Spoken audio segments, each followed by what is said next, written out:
Bismillahirrahmanirrahim. Assalamualaikum warahmatullahi wabarakatuh. Alhamdulillahi rabbil alamin.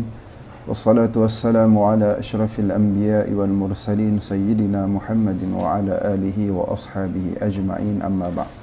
Alhamdulillah, pertamanya kita bersyukur pada Allah Subhanahu wa taala pada sesi ini kita dapat sama-sama berjumpa, dan sesi ini adalah merupakan rakaman bagi kuliah di Masjid Sarjana Utama, di mana kita tidak dapat melaksanakan kuliah secara fizikal, maka diminta untuk melaksanakan kuliah secara virtual. Dan insya-Allah pada kali ini saya ingin mengajak tuan-tuan semua untuk kita sama-sama merenung 3 ayat daripada surah Sad, iaitu ayat 41, 42 dan 43. Allah Subhanahu wa taala berfirman, A'udzu billahi minasyaitonir rajim. Wadhkur 'abdana Ayyub idh nada rabbahu anni massaniyasy syaitanu binusbin wa 'adzab.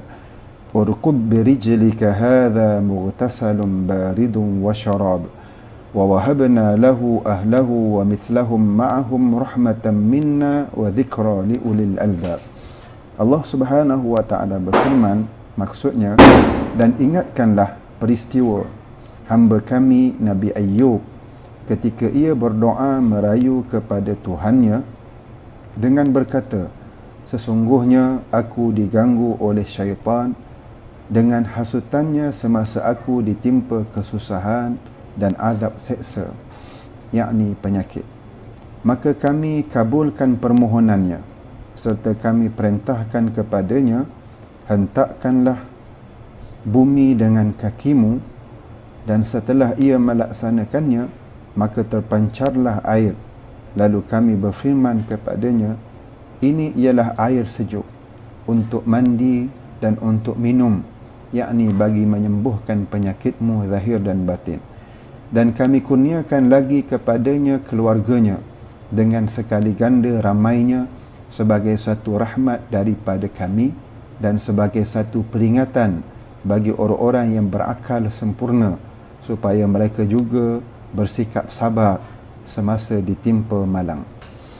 3 ayat ini saya sengaja bawa untuk sama-sama kita tadabbur ketika mana kita berada dalam ujian, dengan ujian wabak COVID yang melanda dunia pada hari ini, yang mana kita mengetahuinya lebih daripada 50 juta manusia di seluruh dunia ditimpa dengan ujian ini ataupun terkena dengan ujian ini.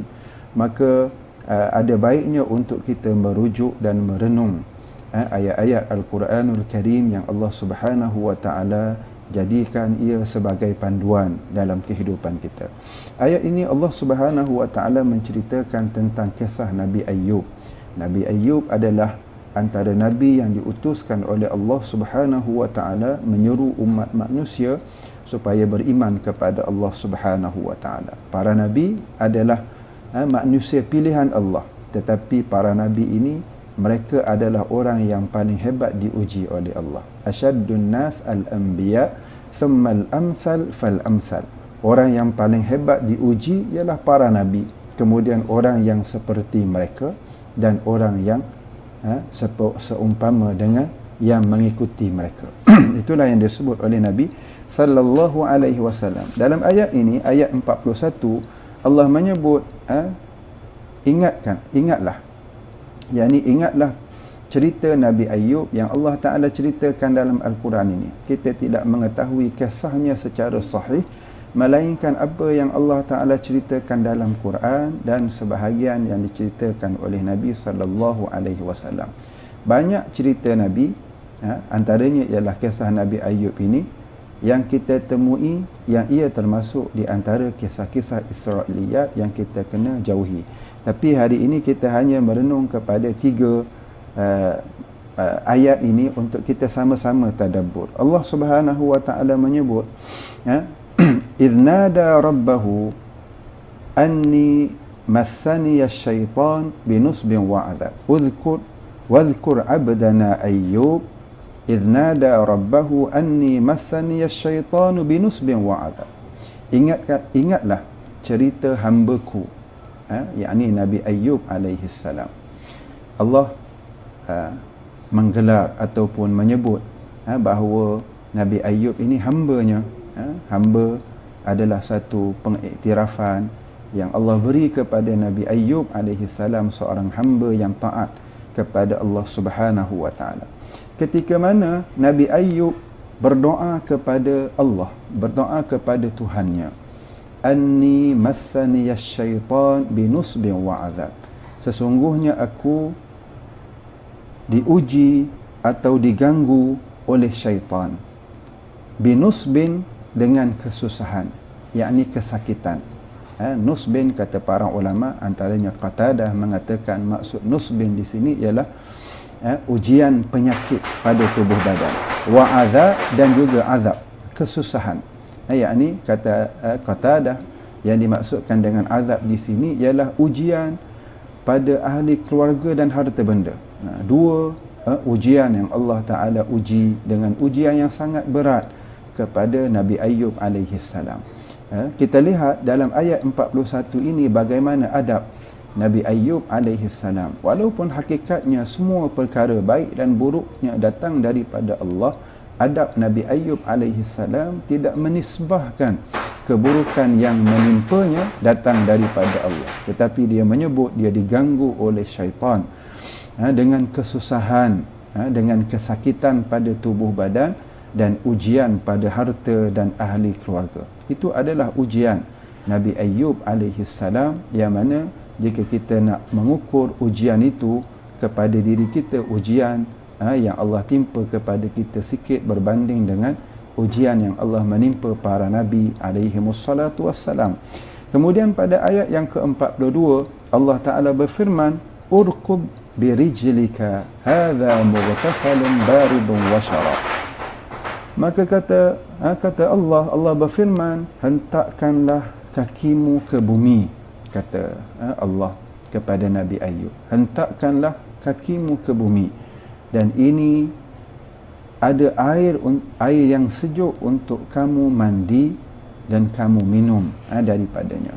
Kata para ulama, Allah perintah Nabi Ayyub supaya menghentakkan kakinya ke bumi, kemudian selepas daripada itu terpancar keluar daripada bumi air yang Allah perintahkan supaya Nabi Ayyub mandi daripada air tersebut dan minum daripada air sejuk yang keluar daripada muka bumi tersebut. Ayat ini menceritakan kisah Nabi Ayyub, tetapi ia menjadi iktibar kepada kita. Salah satu di antara cara-cara ataupun usaha untuk kita menghindarkan diri daripada penyakit ialah menghentakkan kaki ke bumi. Itu antara yang disebut oleh para doktor, orang-orang yang menjaga kesihatan. Antara perkara yang boleh menjaga kesihatan manusia dengan izin Allah ialah dengan banyak melakukan senaman. Dan senaman, antara senaman yang baik untuk dilakukan ialah menghentakkan kaki ke tanah, berlari, berjalan dan sebagainya. Dan ayat ini juga memberikan pengiktibaran kepada kita, antara juga cara yang bagus untuk memberikan kesihatan kepada tubuh badan ialah memandi dengan air yang sejuk dan juga minum daripada air yang sejuk. Ini antara pengajaran yang boleh kita ambil daripada usaha Nabi Ayyub alaihi salam yang Allah Ta'ala menceritakannya di dalam Al-Quranul Karim. Kemudian dalam ayat yang ke-43 Allah berfirman, wa wahabna lahu ahlahu wa mithlahum ma'ahum rahmatan minna wa dhikra liulil albab. Kemudian kami kurniakan kepadanya ahli keluarganya, kami kurniakan kepadanya dan ahli keluarganya, wa mithlahum, dan yang seumpama dengan itu, sekali ganda daripada itu, bersama dengan mereka, rahmatan minna, sebagai satu rahmat daripada kami, wa dhikra li ulil albab, dan juga sebagai peringatan kepada ulil albab, yakni orang yang memiliki memiliki akal ataupun memiliki kefahaman yang sempurna. Ayat yang ke-43 ini menceritakan kepada kita akibat ataupun kesudahan daripada ujian-ujian yang ditempuh oleh seseorang manusia, khasnya dalam kisah ini kepada Nabi Ayub. Setelah ujian itu dihadapi dengan sabar, dengan redha, dengan menurut perintah Allah Subhanahu wa taala, Allah akan menganugerahkan kebaikan-kebaikan yang banyak selepas daripada ujian tersebut. Allah menceritakan Allah memberikan kebaikan kepada Nabi Ayub, diberikan kesihatan kepadanya, kemudian diberikan ahli keluarganya semula kembali bersama dengannya, dan lebih ramai daripada itu harta bendanya dan sebagainya, sebagaimana diceritakan oleh Nabi kita Muhammad sallallahu alaihi wasallam dalam satu hadis yang sahih. Allah memberikan kekayaan kepada Nabi Ayub. Waktu Nabi Ayub sedang mandi, tiba-tiba Allah turunkan, Allah hantar belalang-belalang emas, belalang-belalang emas kepada Nabi Ayub. Kemudian Nabi Ayub menangkapnya. Itu antara gambaran kekayaan yang diberikan oleh Allah kepada Nabi Ayub alaihi salam. Ayat ini Allah sebut di akhirnya wa dzikra li ulil albab.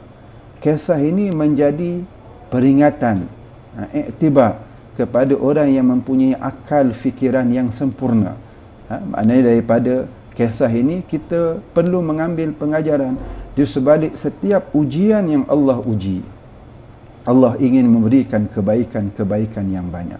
Yang kebaikan-kebaikan itu kemungkinannya lebih banyak daripada sebelum daripada kita diuji oleh Allah Subhanahu wa taala. Justru itu tuan-tuan, daripada 3 ayat yang kita dapat kupaskan dalam masa yang ringkas ini. Saya diminta untuk mengupasnya dalam masa 7 minit sahaja, tapi dah lebih dah.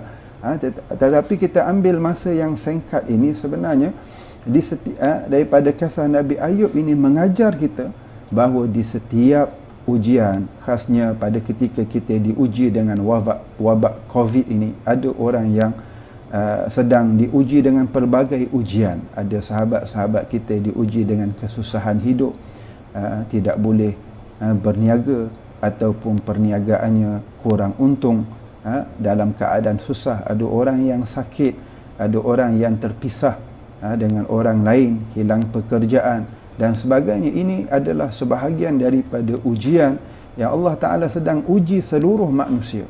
Maka banyak-banyaklah kita bersabar menghadapi ujian ini, banyak berdoa kepada Allah, berzikir, mendekatkan diri kepada Allah melalui amal-amal yang saleh, dan tak lupa juga untuk kita mengekalkan kesihatan, menjaga kesihatan.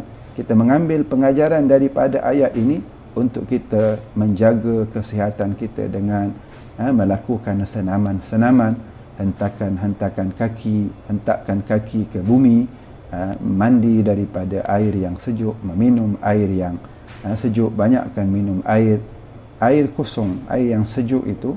Itu adalah antara pengajaran Allah yang Allah rakamkan kembali kisahnya Nabi Ayub alaihi salam sebagai pengajaran untuk kita. Mudah-mudahan kita semua diberikan kekuatan oleh Allah Subhanahu wa taala untuk kita menghadapi ujian ini, dan mudah-mudahan kita diberikan kebaikan dalam kehidupan kita di dunia dan di hari akhirat. Yang baik itu daripada Allah, kekurangan itu daripada kelemahan diri saya, insya-Allah. Mudah-mudahan bermanfaat untuk semua.